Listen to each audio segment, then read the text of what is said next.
Dice el versículo 73 al final: venido el mes séptimo, los hijos de Israel estaban en sus ciudades.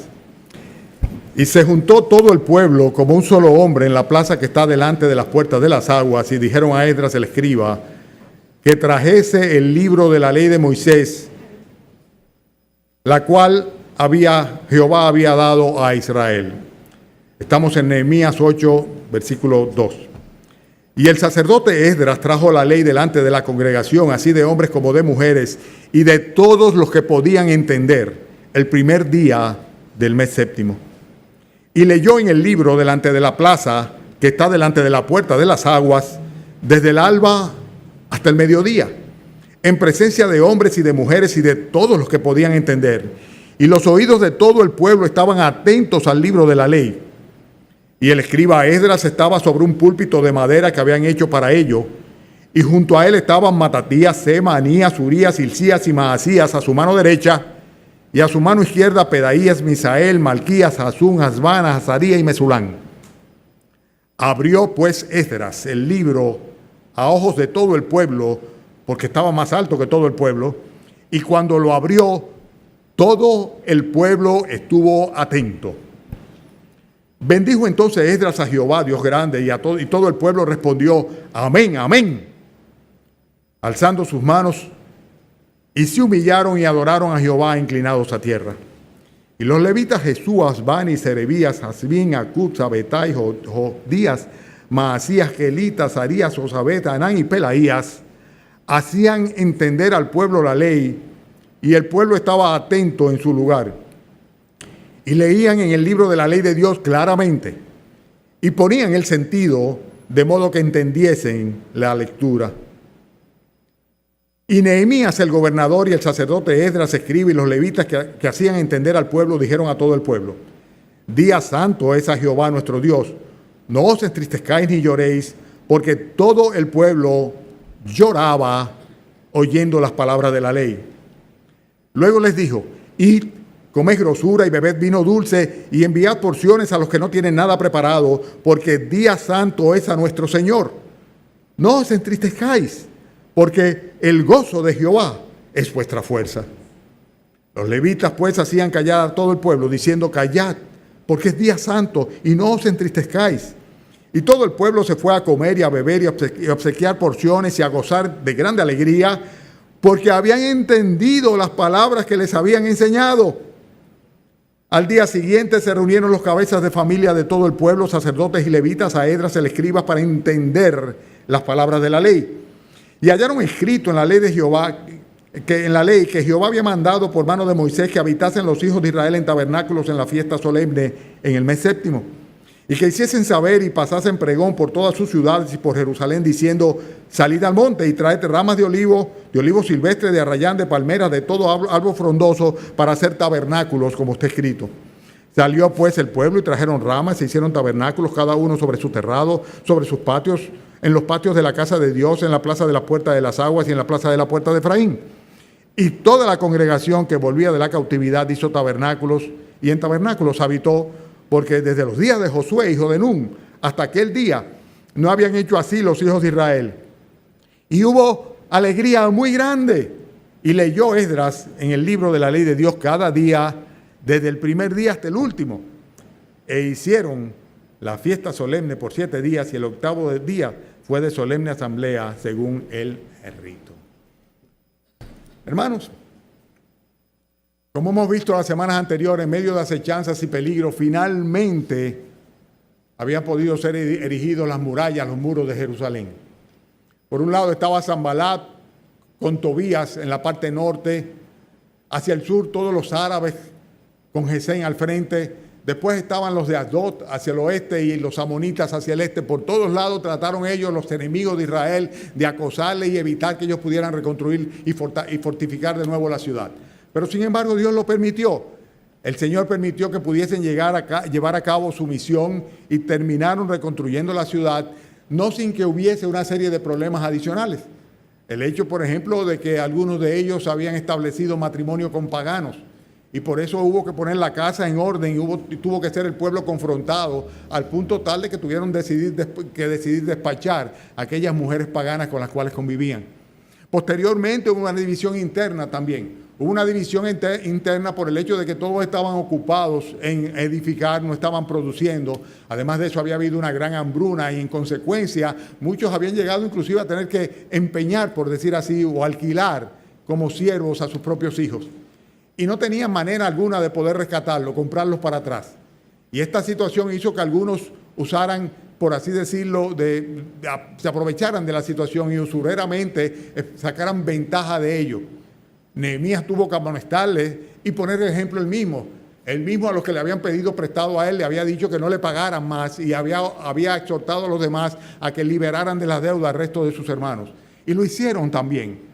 Hubo finalmente un momento en el cual, a pesar de que los ataques fueron enfocados directamente en contra del propio Nehemías por parte de los adversarios, él se sobrepuso a eso, continuó en su obra, terminaron, cerraron los portillos, pusieron las puertas de la muralla y finalmente entonces lo que hizo fue delegar personas que estuviesen ocupándose de la guardia de la ciudad. Estaba todo en orden, finalmente Jerusalén había sido reconstruida. A pesar de que había una serie de casas en el interior que todavía estaban semidestruidas, ya había personas que vivían dentro de la ciudad, tenían la protección necesaria, el templo. Ustedes recuerdan que con anterioridad, cuando comenzaron con Zorobabel, terminaron con Esdras y lo reconstruyeron completamente. O sea que estaba la adoración al Señor en la ciudad y el pueblo estaba en la mejor disposición de consagrarse a Dios. ¿Por qué? Porque sencillamente habían vivido en carne propia las consecuencias de su desobediencia, siendo deportados, siendo tomados presos por los babilonios. Ahora Dios, aproximadamente 150 años habían pasado y les permitía a ellos regresar de nuevo a este último contingente. Regresaron en 3 grupos diferentes, el primero con Zorobabel, el segundo con Esdras y este tercero con Nehemías. Y finalmente Dios le había permitido a ellos tener una congregación que no solamente estaba establecida, sino que además de esto estaba siendo instruida por Esdras.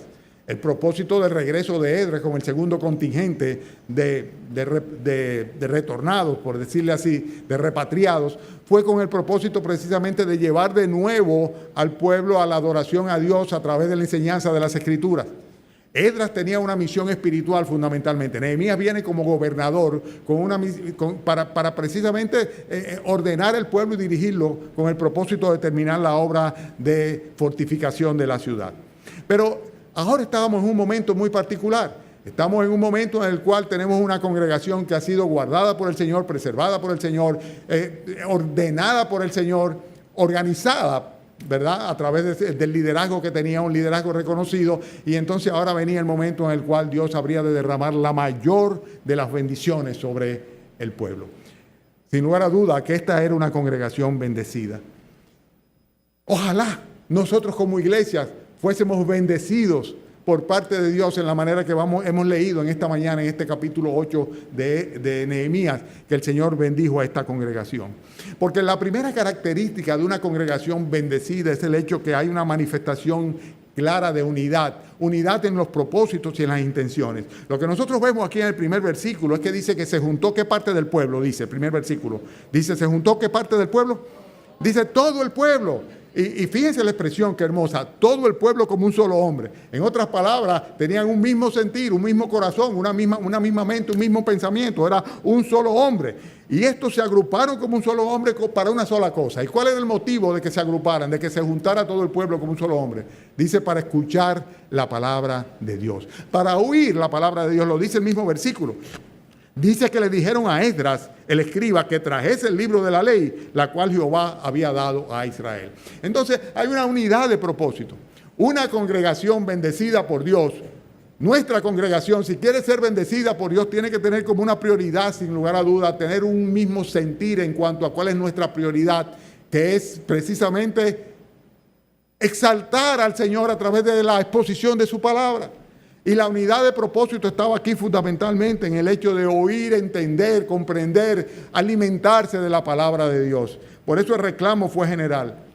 Este reclamo fue de todos ellos y es un reclamo que le hacen no a Nehemías, sino que se lo hacen a Esdras. Esdras había llegado unos 12 años antes que Nehemías y continuaba llevando la función sacerdotal, ministerial. Recuérdense lo que habíamos visto de Esdras, que decía que era un escriba docto que había propuesto en su corazón había dispuesto su corazón a aprender, a entender y enseñar la palabra de Dios. Estaba consagrado a la enseñanza de las Escrituras. Y el pueblo le dijo a Esdras, ven, este es el momento, enséñanos, intrúyenos sobre la palabra de Dios.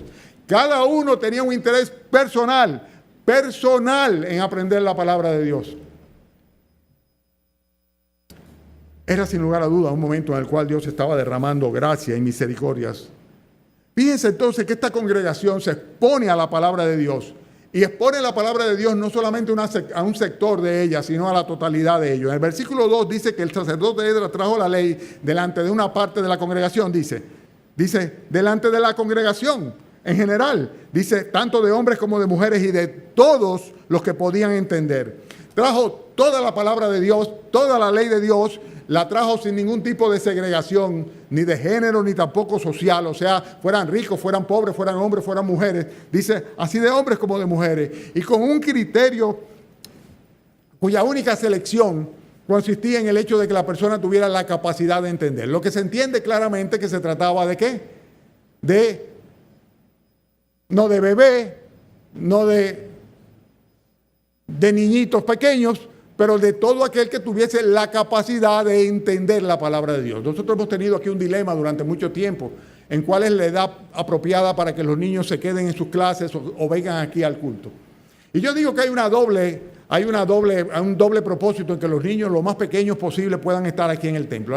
La primera cosa es el hecho de enseñarles a respetar, a atender, porque no pueden entender, como dice nuestro hermano Faye Adams siempre, sino atienden. Y hay que enseñarles a prestar atención, ¿verdad? Y una de las maneras es precisamente teniéndolos al lado de sus padres para que comiencen a prestar atención, a sentarse derecho, a prestar la reverencia debida, a entender que el momento en el cual se está exponiendo la palabra de Dios es un momento muy importante en el cual ellos deben saber comportarse y estar atentos, ¿verdad?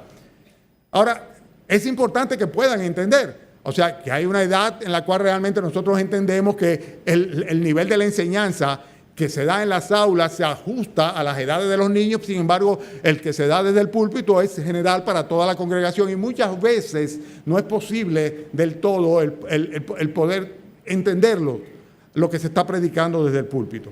Pero fíjense que había una intención de que todo el que pudiera entender, recibiera la instrucción de la palabra de Dios.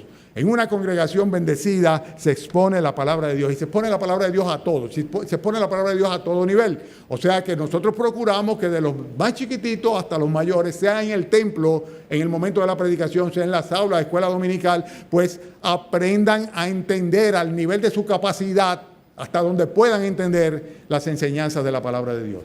Precisamente, parte de lo que vamos a ver nosotros en esta escuela bíblica de verano es una adaptación de las enseñanzas bíblicas y de los principios bíblicos a la edad de los diferentes grupos de niños, con el propósito de que ellos comiencen a nutrirse de las enseñanzas de la palabra de Dios.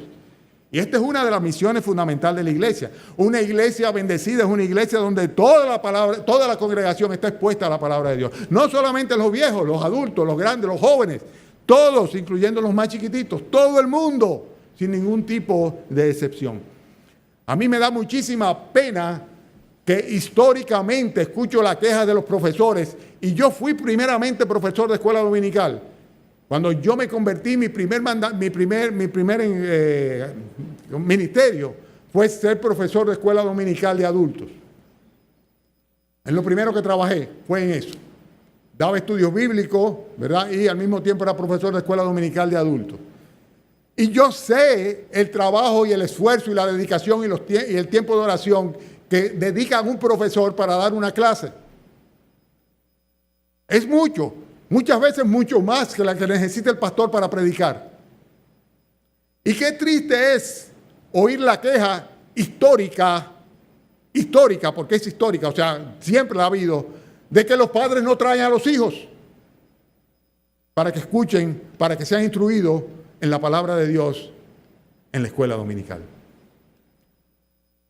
Una persona dedicada, un profesor, una profesora dedicada, con un material especial para ellos, con el propósito de que sean instruidos, nutridos por la enseñanza bíblica desde chiquititos, ¿verdad? Porque esta congregación dice que se les puso a todo el mundo, a todo el que podía entender, se les puso la palabra de Dios. Y sin embargo, los padres muchas veces son negligentes para ellos esforzarse en venir un poquito más temprano para que sus hijos sean expuestos a la palabra de Dios. Luego se lamentan cuando llegan a la juventud, que no les interesa venir a la iglesia, no les interesa porque nunca le hizo ningún tipo de efecto, mucho menos a la escuela dominical. Porque para ellos la iglesia es simplemente un lugar de reunión social donde se juntan con otras personas que a veces me caen bien, a veces no me caen tan bien, y consecuentemente si no me caen muy bien, pues sencillamente ¿para qué voy a ir? Además, total, la profesora o el profesor tal cosa, y además el pastor no sé qué otra, y el diácono tal que sé yo cuánto, eso es muy incómodo y hace mucho calor. Pero aquí estaban sencillamente trayendo la ley de Dios, toda la palabra de Dios completita delante de todos los que podían entender, tanto hombres como mujeres, varones y hembras. Una congregación bendecida manifiesta una unidad de propósito. Una congregación bendecida se expone a la palabra de Dios a todos los niveles, todo el mundo constantemente. Una congregación bendecida, en tercer lugar, según lo que dice el versículo 3, es una congregación donde se estudia la Biblia intensamente, no superficialmente. Hermanos, observen el versículo 3. Dice, se leyó el libro de la ley delante de la plaza que está delante de las puertas de las aguas. Y dice entonces, en el versículo 3, desde el alba hasta el mediodía, en presencia de hombres y mujeres y de todos los que podían entender. Desde el alba hasta el mediodía. ¿Cuánto es eso? Oye, qué sermoncito, 6 o 7 horas. 6 o 7 horas. De 6 a 6, o de 5 a 6. De 6 a 12, o de 5 a 12. Estamos hablando de 6 o 7 horas, desde que salió el sol hasta el mediodía, se estuvo leyendo la palabra de la ley delante de todo el pueblo. Y estaba todo el pueblo atento, todo el mundo estaba atento. Dice el versículo que sigue ahí a continuación. Dice, y los oídos de todo el pueblo estaban, ¿cómo dice? Atentos al libro de la ley. Si ustedes vieran, si yo pudiera retratar, ustedes han visto que los celulares tienen unos botoncitos que tú le das y te fija la pantalla, ¿verdad? Si yo pudiera hacer eso con mis ojos de una manera automática, así, clic, clic, clic, clic, clic, clic, clic, y después se las enseñara a ustedes. Porque a veces yo me pregunto, ¿a qué vienen a la iglesia? Si su mente, su atención y evidentemente su corazón está tan lejos y es visible en los rostros. Si hay alguien que se da cuenta de si se está atendiendo, es el que está enseñando. Eso no hay tutía, yo me doy cuenta. Yo me doy cuenta automáticamente, es algo que no puedo evitar. Es más, si tú quieres pasar desapercibido a los ojos de un maestro o de un predicador, simplemente tienes que atenderle. Pero si tú te distraes, ¿verdad?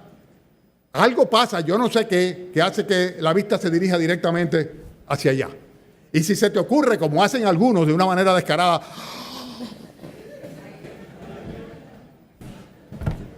¿creen que no? Yo los veo desde aquí, sin contar con aquellos que simplemente hacen. Pero dice aquí que esta congregación estaban estudiando la Biblia desde el alba hasta el mediodía y con gran intensidad. Todos los oídos del pueblo estaban atentos al libro de la ley. Uno de los motivos fundamentales por los que la iglesia se congrega es precisamente para estudiar la palabra de Dios.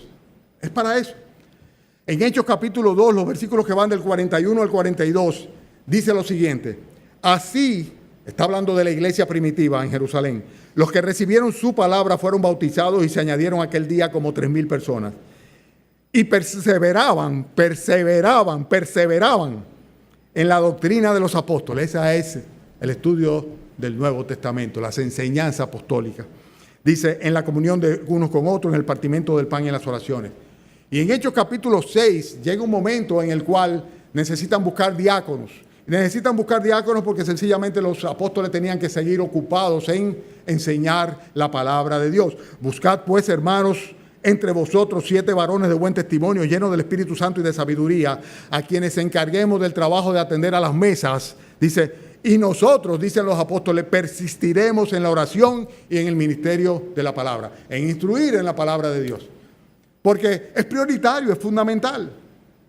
Entonces, vemos que se estudia la Biblia con intensidad, intensamente, que se estudia la Biblia sin lugar a dudas de una manera prioritariamente, ¿verdad? Y además de esto se concentra en entender y atender lo que Dios dice, que es lo que vemos aquí. Dice que los oídos de todo el pueblo estaban atentos al libro de la ley. Y ¿saben algo? Debe ser un criterio fundamental lo que estamos diciendo ahora para nosotros escoger la congregación donde nosotros vamos de la cual nosotros vamos a ser parte o somos parte. Si tú vas a una iglesia donde a ti lo que hacen es entretenerte, porque la música es muy bonita o porque sencillamente, yo no sé, no quiero hacer ningún tipo de alusión, porque sencillamente la gente son muy agradables, porque además hay una juventud preciosa, porque tienen un programa bellísimo de títeres para los niños, o por lo que sea que tú quieras estar en esa iglesia, estás equivocado, equivocada. La iglesia donde tú debes estar es la iglesia donde tú puedes ser nutrido con la palabra de Dios, enseñado, donde tú puedes concentrarte en conocer a Dios a través de su palabra y eres exhortado e invitado a hacerlo de una manera regular. Y esto es lo que debe suceder en una iglesia bendecida por Dios, como esta congregación estaba siendo bendecida por Dios en este momento. Ya no se trataba de si la muralla estaba construida, si el templo estaba o no estaba ahí. Se trataba sencillamente de que Dios comenzaba a derramar su gracia a través de su palabra viva y eficaz. De eso es que se trataba precisamente. Hermanos, una congregación bendecida es una congregación que reconoce y respalda el ministerio de sus pastores y de sus maestros. Y este es otro punto que yo quiero que ustedes enfaticen. Fíjense, hermanos, lo que dice el versículo 4. Dice que el escriba Esdras. La Biblia no dice nada de más, No hay nada que diga la Escritura que lo diga porque sí, sino que pone el énfasis precisamente donde Dios quiere que nosotros pongamos la atención. Dice, el escriba Esdras estaba ¿dónde? Sentado en un banco en una esquina. No dice eso, ¿verdad? Dice, estaba sobre un púlpito de madera que habían hecho para ello. Qué interesante, Sobre un púlpito. En otras palabras, se respeta en una congregación, se respeta y se eleva el ministerio pastoral, el ministerio de la enseñanza en términos general. Yo percibo perfectamente bien, o he percibido perfectamente bien, la actitud de los padres a través de los hijos. Es increíble cómo los hijos se convierten en un reflejo de los comentarios de los padres sobre el ministerio de la enseñanza, la predicación o el pastorado de una iglesia. He visto inclusive el cambio. He visto el cambio de cómo en una familia de un momento a otro, los hijos que eran muy cariñosos de un momento a otro, ningún tipo de manifestación de cariño tienen hacia el pastor. ¿Por qué? Porque sencillamente ya para los padres en sus comentarios el pastor ha ido bajando de nivel. Ha ido bajando de nivel. Lo apiaron del púlpito hace tiempo. Aunque él se sube en la tarima, ya hace rato que no hay ningún tipo de respaldo al ministerio pastoral. En una congregación bendecida por Dios, se respalda y se eleva el ministerio de la enseñanza, el ministerio pastoral, sin lugar a dudas. Se le puso un púlpito de madera. ¿Por qué? Para que estuviera por encima de toda la congregación, al nivel en el cual pudiera ser atendido y referido por todo el mundo. De eso se trata. No se trata de menospreciar y respetar o criticar, que para eso siempre estamos muy dispuestos. A mí no me gusta cómo predica fulano. Yo prefiero cuando predica mengano. El púlpito de madera está ahí. Y se constituye en una especie de altar de adoración cuando se expone la palabra de Dios apropiadamente. No cuando una persona dice lo que siente o lo que piensa o cuáles son sus experiencias, sus vivencias, sus deseos, sino cuando se toma la palabra de Dios y se expone delante de todo aquel que puede entender. Consecuentemente, debemos honrar, elevar el ministerio de la enseñanza, el ministerio pastoral. Fíjense qué interesante lo que dice el mismo versículo 4 acá, de cómo se pusieron a la derecha y a la izquierda de Esdras. Dice, todos los líderes, a su mano derecha por un lado y a su lado izquierdo. O sea, ¿qué estaban haciendo esas personas? Estaban respaldando la autoridad y el liderazgo a ambos flancos, a la derecha y a la izquierda, del ministerio pastoral. El ministerio pastoral, digo, del ministerio de la enseñanza. es fundamental. Cuando hay críticas dirigidas a los pastores, cuando hay críticas dirigidas a los maestros, a los diáconos, a los predicadores, se van minando la autoridad de aquel que expone la palabra de Dios. Se va minando. Llega un momento en el cual, ahí está otra vez. Y ¿saben una cosa? Los muchachos lo reflejan sin que ustedes se den cuenta, padres. Los muchachos lo reflejan sin que ustedes se den cuenta.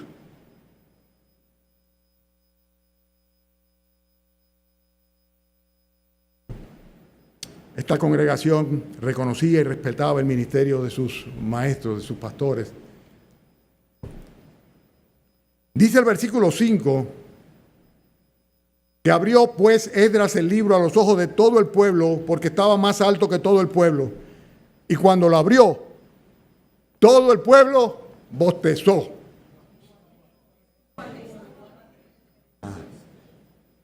Estuvo atento, como ustedes, hermanos, gracias al Señor. Todo el pueblo estuvo atento.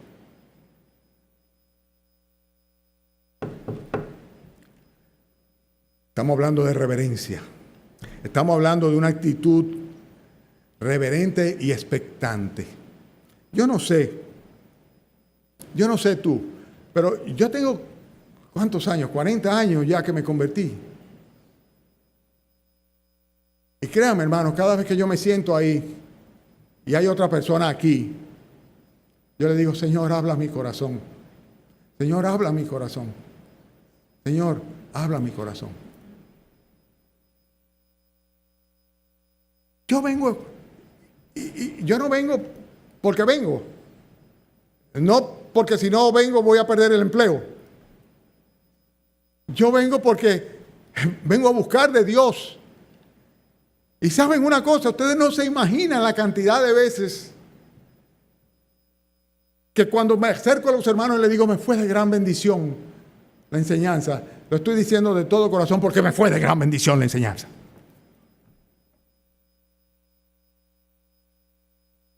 Y durante años me ha sostenido la palabra de Dios. Estos miembros estaban congregados con una actitud reverente y expectante. Esperaban algo. Fíjense que dice acá que abrió pues Esdras el libro a los ojos de todo el pueblo porque estaba más alto que todo el pueblo. Y cuando lo abrió, todo el pueblo estuvo atento. Como, ¿qué es lo que va a decir? ¿Qué es lo que va a decir? No es necesario estar llamando al orden. No es necesario estar diciendo, atiendan, por favor. Ustedes me siguen. Pastor, porque usted siempre dice eso, lo que hace es distraer a la gente. Ah, también me regañan porque yo distraigo a la gente porque le digo que atiendan.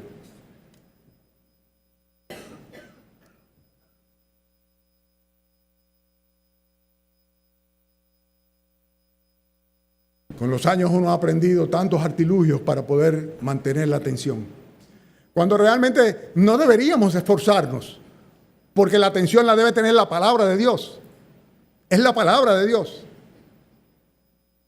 Es que yo no sé cómo ustedes pueden, en la lectura que se hace, no tener un marcador o un lápiz en la mano. Porque cuando el hermano Mario se para, cuando se levanta otro, lo primero que yo hago es así.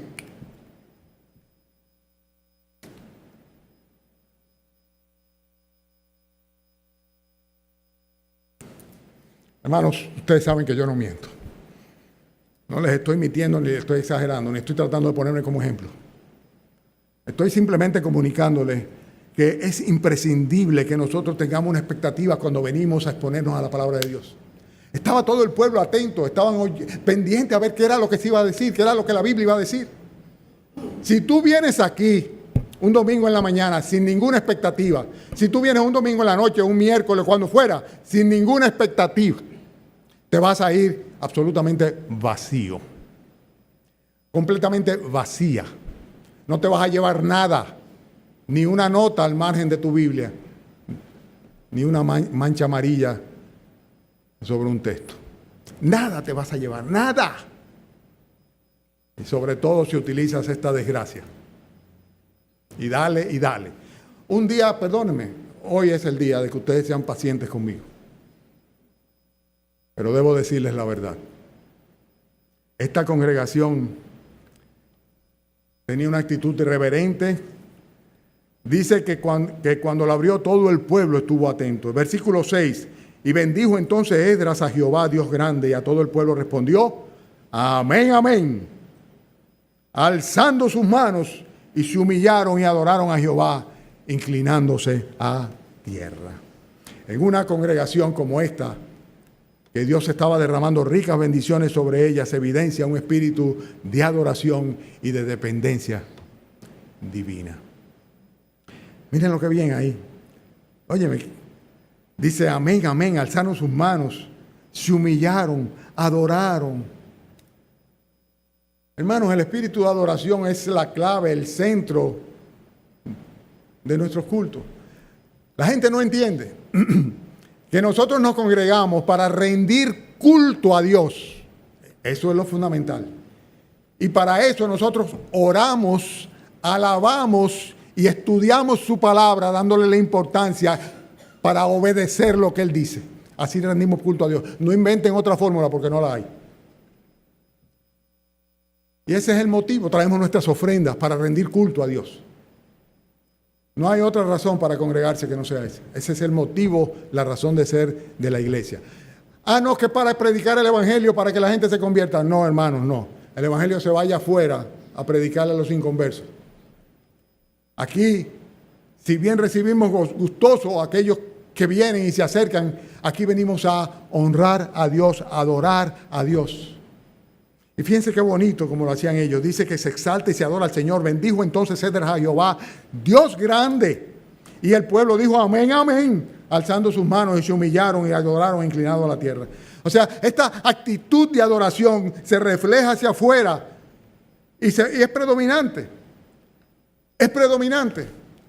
O sea, lo importante no fue quién fue a la iglesia o quién no fue. Lo importante no fue si fue bonito o no lo que se dijo. Es frecuente que cuando hay, por así decirlo, una exposición que va acorde a mi pensamiento, mi mentalidad o mis aspiraciones, entonces yo diga, pastor, qué buen mensaje hoy. Oh, sí, porque te dije lo que tú querías hoy. Hoy coincidí, pegué contigo. Tú estás de acuerdo, tú lo aprobaste hoy. Y ese qué buen mensaje lo que significa es aprobación. El propósito de predicar la palabra de Dios no es buscar la aprobación de nadie, es poner simplemente lo que Dios dice para que nosotros revisemos nuestros caminos, para que nosotros nos dobleguemos ante Él y para que adoremos y exaltemos a aquel que nos rescató. Hermanos, la actitud externa predominante debe ser la actitud de adoración. No se trata de un encuentro social. Durante muchos años a esta congregación venía gente que decía, es que a mí me gusta como ustedes son. Es que se respira un ambiente de amor en la congregación. Está bien. También yo recuerdo muchos años en los cuales yo le decía a mi esposa, en silencio, esto parece un club. Digo en silencio porque era entre ella y yo. Esto parece un club. No había terminado el culto cuando ya estaban planificando dónde íbamos a comer o dónde íbamos a cenar o a dónde íbamos a ir el próximo fin de semana. Y a contar cómo nos fue en tal actividad o en tal otra actividad completamente mundana. Era simplemente un sitio de reunión donde se compartía o a partir de donde se planificaban actividades sociales. Triste, pero la iglesia puede degenerar hasta ese punto. A mí no me gusta tal iglesia, yo prefiero tal otra porque ya tengo más amigos. Ajá. Vete al club deportivo y cultural. Ahí se hacen muchos amigos.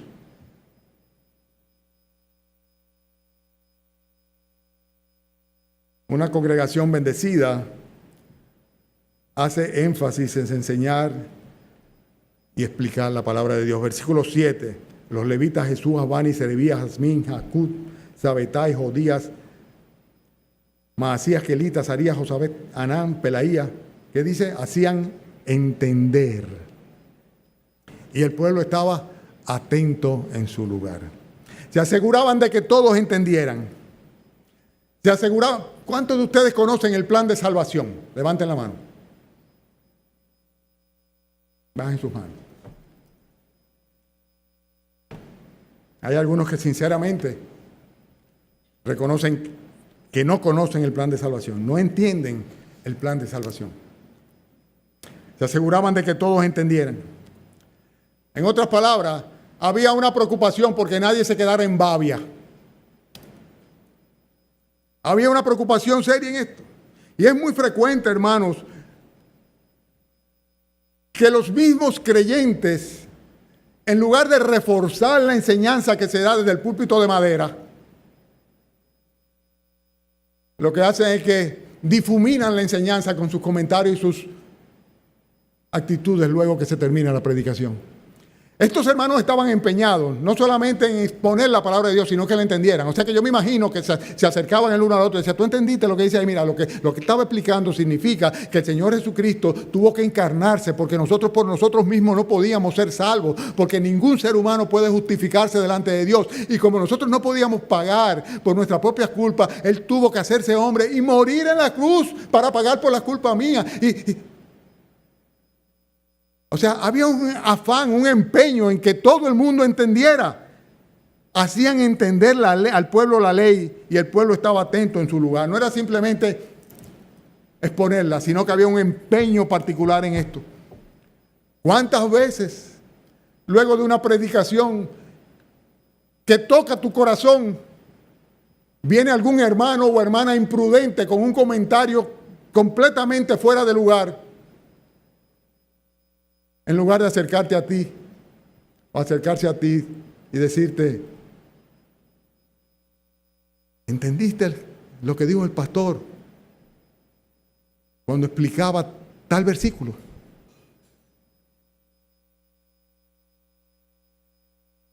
Y tal vez dedicar un tiempo especial para ir aparte con esa persona y explicarle bien el plan de salvación. ¿Cuántas veces tú le has preguntado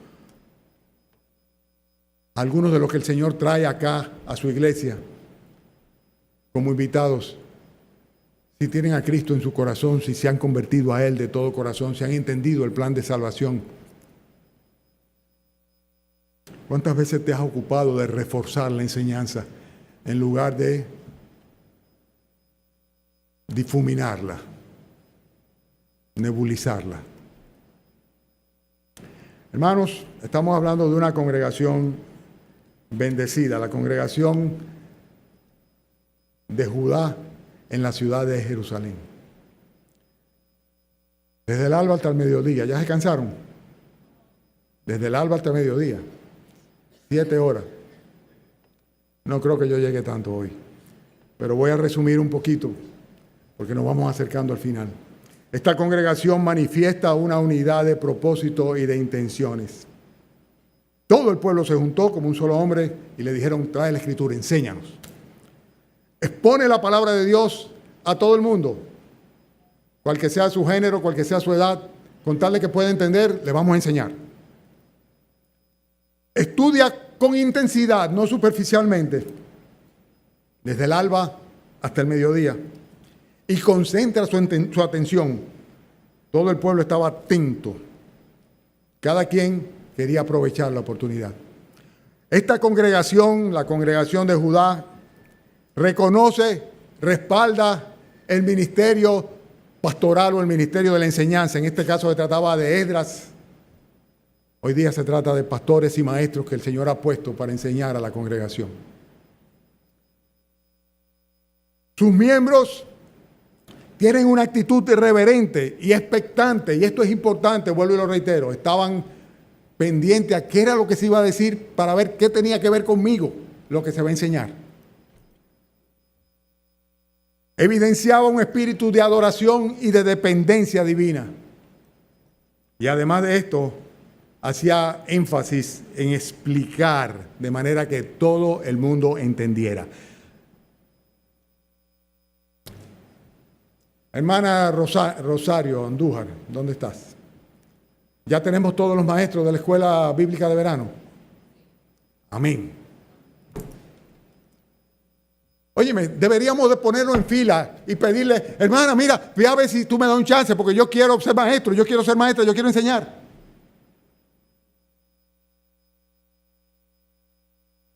Yo quiero ser uno de los que ayude a que la gente entienda la palabra de Dios, entienda el mensaje. Versículo 8. Y leían, este es el versículo por así decirlo clave. ¿Lo tienen? Subráyenlo. Y leían en el libro de la ley de Dios claramente y ponían el sentido de modo que entendiese la lectura. Leían claramente y ponían el sentido. Yo me imagino que algunos de ustedes, por no decir todos, como hay algunos muy jóvenes, en algún momento han ido a un médico, a la consulta del médico, teniendo el temor de tener algo malo, como decimos nosotros, de tener alguna enfermedad maligna, ¿verdad? O mala o peligrosa.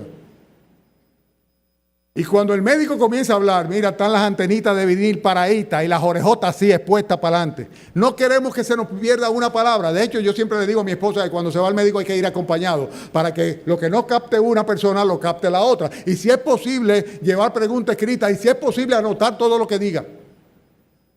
Porque uno no quiere que se le vaya nada de la opinión del médico. Uno quiere tenerlo todo ahí. Uno presta un detalle tremendo de atención, una atención tremenda cuando va a tomar su medicamento. Y hay personas que tal vez serán muy ligeras y tómate tal cosa y se la toman y por eso vienen los problemas después. Pero hay otros que son cuidadosos. Vamos a ver qué contraindicación tiene. A lo mejor yo estoy tomando otra cosa que no va con esto o lo que sea. Tontos son aquellos que van a la farmacia y le dicen, dame algo para el dolor de estómago. Hay que ver. Los doctores yo sé que no aprueban eso. Pero les voy a hacer una anécdota que me sucedió.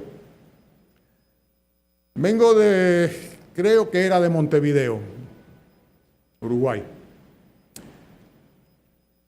Hacía escala en Miami para entonces de Miami venir aquí, a Santo Domingo. Mi esposa no estaba conmigo, había ido a unas conferencias y ella no estaba conmigo. Cuando estamos llegando al aeropuerto de Miami, dice el comandante, el piloto, parece que tenemos ciertas dificultades con el tren de aterrizaje. A los sobrecargos, qué sé yo cuánto, den curso al protocolo número tal, al protocolo tal. Bueno, inmediatamente comenzaron a moverse. Bueno, habían unos hombrones ahí que yo recuerdo, que eran los sobrecargos, ¿no? Que comenzaron a sudar. Y yo le veía la cara a ellos y decía, esto se ve que es serio. Porque tenían unos sudores, ¿verdad? Unos hombres jóvenes, fuertes, y eran unos sudores y una cosa. Tú lo veías el nerviosismo y digo, esto es serio, se ve que esto es serio. Hay una señora que está sentada al lado de la puerta de emergencia, la paran, van donde mí. En esa época yo estaba más joven y más fuerte. Me preguntaron, ¿usted habla inglés? Digo yo, sí. Dice, por favor, póngase aquí en lugar de la señora. Me dice, me dieron unas instrucciones, cómo se abría la puerta, etcétera, etcétera. Y, esto es serio. Esto es serio. Estoy creyendo. Entonces, se para en el medio del pasillo uno de los sobrecargos a dar instrucciones. Ahí no se oía ni un respiro. Ahí no se oía ni un respiro. Todo el mundo estábamos.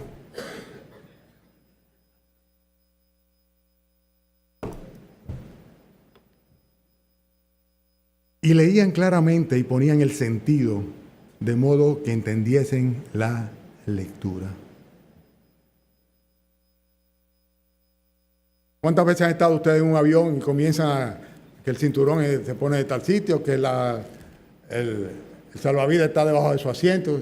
Y el día que comiencen a caer las mascarillas va a entrar el pánico de todo el mundo porque nadie pone caso.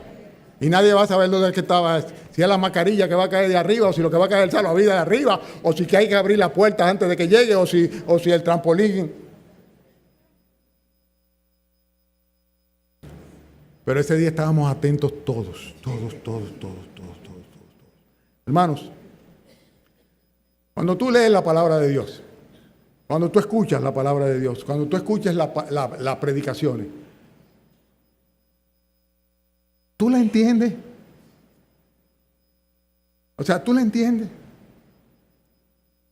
Porque si fuera así, cuando te decimos que te vas a condenar para siempre en el lago de fuego, que arde con fuego y azufre, y que es la muerte segunda, a menos que te convierta al Señor Jesucristo de todo corazón, si tú la entiendes de verdad, yo creo que necesariamente tú prestarías mucha atención y en consecuencia dirías: Señor, no dejes que yo vaya a ese lugar. Perdona mis pecados y sálvame. Pero si tú la entiendes, tú dirías: Rosario, ponme a mí, yo quiero servir. Dime qué tengo que estudiar para fajarme a estudiar. Y si tú lo entiendes, tú dirías: yo tengo que hacer algo con la gente con quien toda la semana paso en el lugar de trabajo, en la universidad o en la clase. Porque se van a condenar, se van al infierno. ¿O es que no entiendes? Esta congregación tenía un interés genuino en la aplicación personal de las Sagradas Escrituras. Hermanos, esta Biblia que está aquí, yo estoy diciendo muchas cosas que no están en el bosquejo. Confío que el Señor me está guiando. Dice, pertenece a José R. Mayén Maya. Y él me la obsequió. Entonces yo le puse, obsequiada por José R. Mayén Maya, a Atilio León Lebrón. Pero qué interesante, hermanos. Cuando José R. Mayén Maya se convirtió, él tomó una felpa roja y comenzó a marcar con una regla y felpa roja, ustedes no lo verán desde ahí, todos los versículos que según él iba estudiando iban teniendo impacto en su vida. Las manchas amarillas son mías, las rojas son de José R. Mayén Maya. Las ven por donde quiera, no, supongo que no la verán. Miren, por ejemplo, esta: no sabéis que los injustos no heredarán el reino de Dios. No erréis, ni los fornicarios, ni los idólatras, ni los adúlteros, ni los afeminados, ni los que se echan por varones, con varones, ni los ladrones, ni los avaros, ni los borrachos, ni los maldicientes, ni los estafadores heredarán el reino de Dios. Y yo voy pasando páginas y veo las marcas que hizo José R. Mayén Maya. ¿Verdad? Aquí dice: si anuncio el Evangelio no tengo de qué gloriarme, porque no me es impuesta necesidad. Y voy pasando páginas y veo: todo me es lícito, pero no todo me conviene. Todo me es lícito, pero no todo edifica. Y voy pasando páginas y voy viendo aquí: mas ahora Cristo ha resucitado a los muertos, primicia a los que durmieron es hecho. Yo tengo otra Biblia que ya la pobre no aguanta. Sus hojas están desbaratadas. Yo hice lo mismo que hizo José R. Mayén Maya con esta Biblia, la cual me regaló después que él la había marcado y comenzó a marcar otra. Yo hago mis devocionales en otra Biblia que no es esta. Y todos los días, yo marco las partes que el Señor me va diciendo algo, que van siendo significantes, que yo voy comprendiendo y que digo, tiene que ver conmigo. Y esta congregación dice, leían el libro de la ley de Dios claramente y ponían el sentido de modo que entendiese la lectura.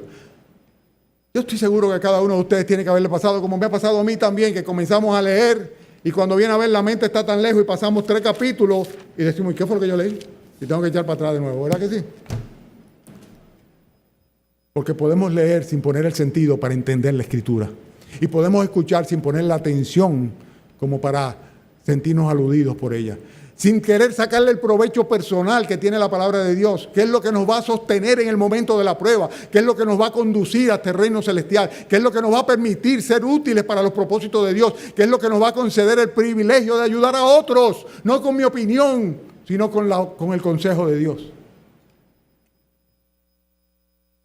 Una congregación bendecida tiene un interés genuino en la aplicación personal de las enseñanzas de la Escritura. Una congregación bendecida como esta, Y repito el eslogan que es el título, una congregación bendecida, ¿verdad? Es aquella donde la presencia del Espíritu Santo se manifiesta, contristando los corazones. Versículo 9, por favor, vayan conmigo ahí, hermanos.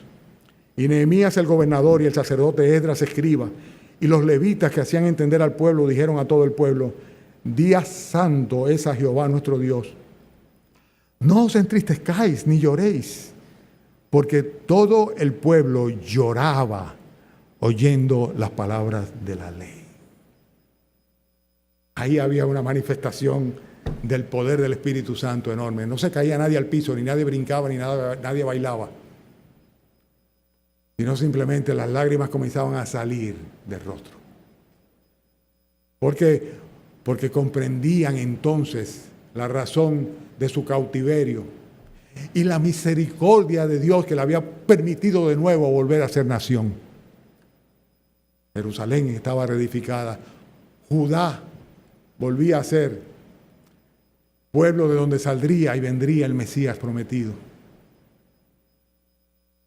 La simiente de Eva permanecía ahí y las promesas del Señor también. Hermanos, la palabra de Dios tiene un poder intrínseco. No necesita que nadie la ayude. No necesita que nadie la ayude. Y depende más que del emisor, del receptor. Yo lo sé, son muchos años ya. Es que no depende de la habilidad del predicador, del conocimiento que tenga, de la santidad del hombre. No. Depende de la actitud con que se recibe.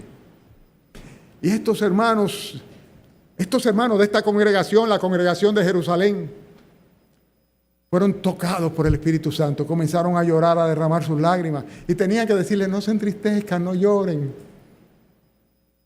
Al contrario, gracias al Señor, regocijémonos que el Señor ha tocado nuestros corazones y nos ha permitido tener esta bendición.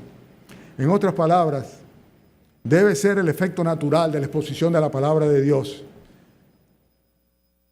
el tocar nuestros corazones y nuestras voluntades. No es el entretener, no es el alimentar la mente, aunque lo haga. No es que seamos más sabios, aunque lo hace, nos da más sabiduría, sin lugar a dudas. Es que nuestros corazones se dobleguen y se inclinen delante del Señor. Si tú vienes a la iglesia y escuchas la palabra de Dios y sales por ahí inmune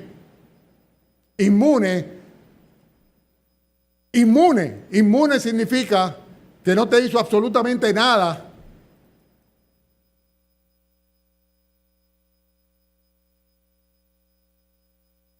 Todavía corres el mismo riesgo de muerte, de errar y de perdición. La palabra de Dios es viva y eficaz y más cortante que toda espada de dos filos y penetra hasta partir el alma y el espíritu, las coyunturas y los tuétanos, y discierne los pensamientos y las intenciones del corazón. Óyeme, corta, penetra y discierne. Si no te corta, si no te penetra y si no te discierne, yo no sé qué pasó, pero no fue la palabra de Dios. El problema no está en el predicador. El problema no está en el pasaje. El problema está en el receptor, en el corazón del receptor, en la actitud del receptor, porque la palabra de Dios es viva y eficaz. Si nos exponemos a ella con la actitud correcta y el corazón dispuesto, y buscando de todo corazón qué Dios tiene para mí, para yo hacerlo, ella es viva y eficaz. Y ella va a penetrar, ella va a discernir, ella va a cortar por los...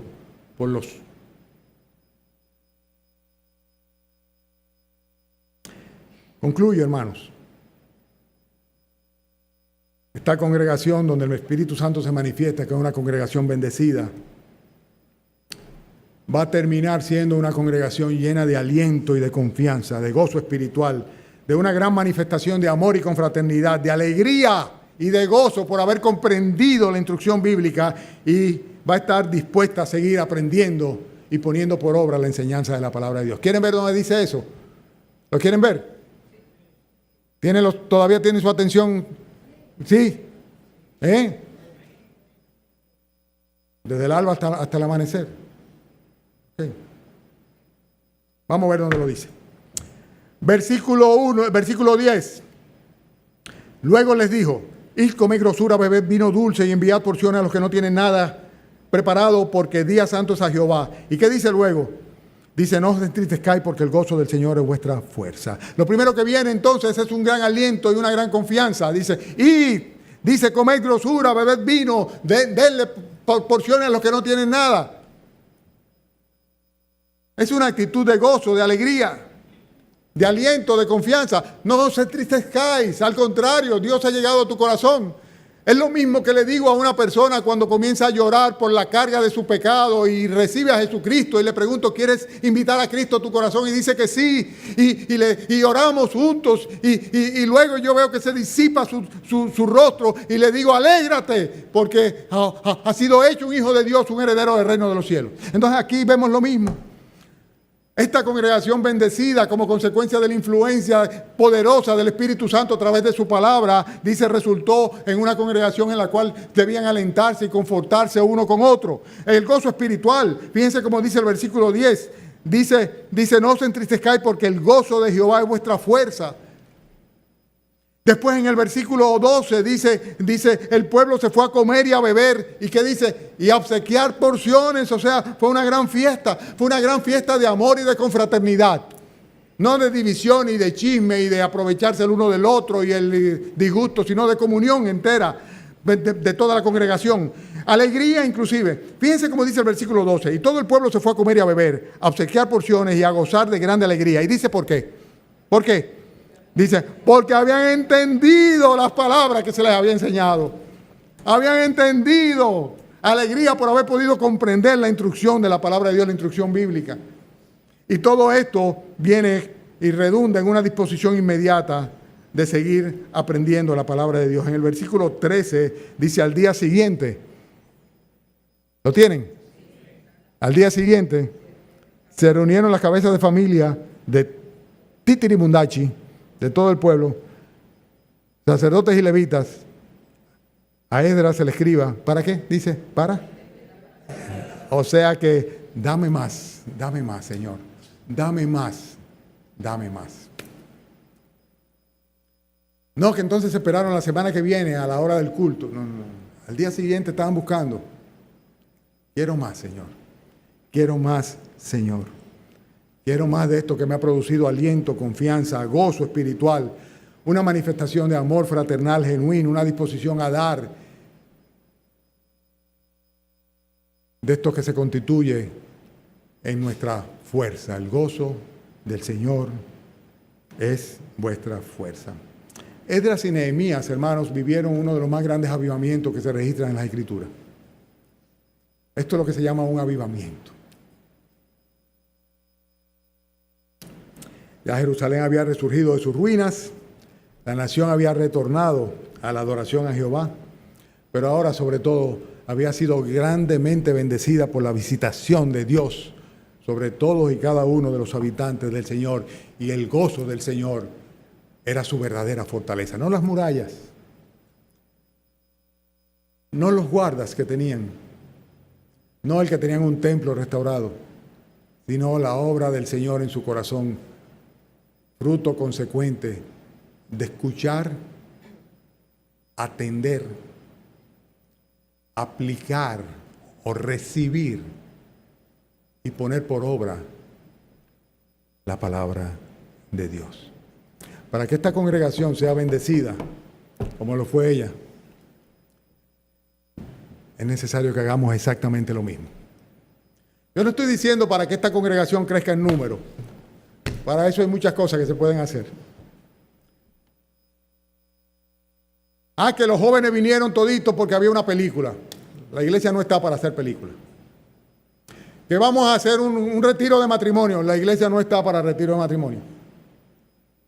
que vamos a hacer una reunión de Valentina, ¿dónde está? Unos hamburgues. La iglesia no está para hacer hamburgues.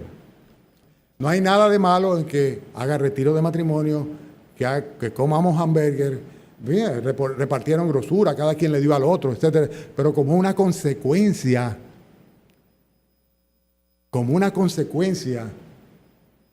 del gozo del Señor, que sea nuestra fortaleza. No se trata de hacer actividades que atraigan gente. Así podemos crecer en número. Pero ¿saben para qué sí está la iglesia, verdad? Número 1, para adorar al Señor. Número 2, para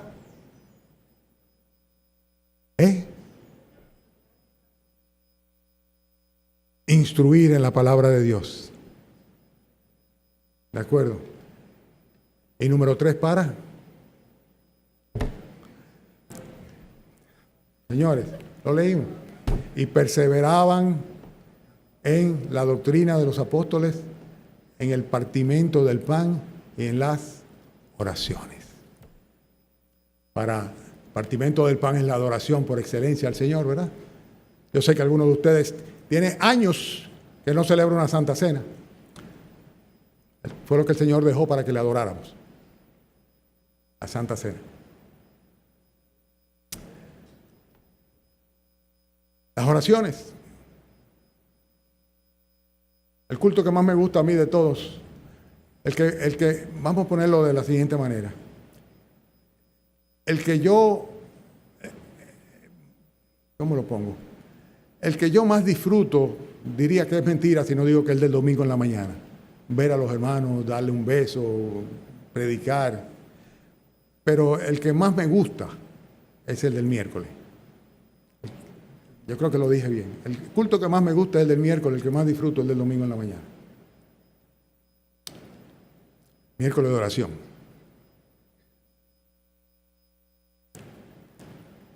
Y lo otro que tenemos que hacer es ¿qué?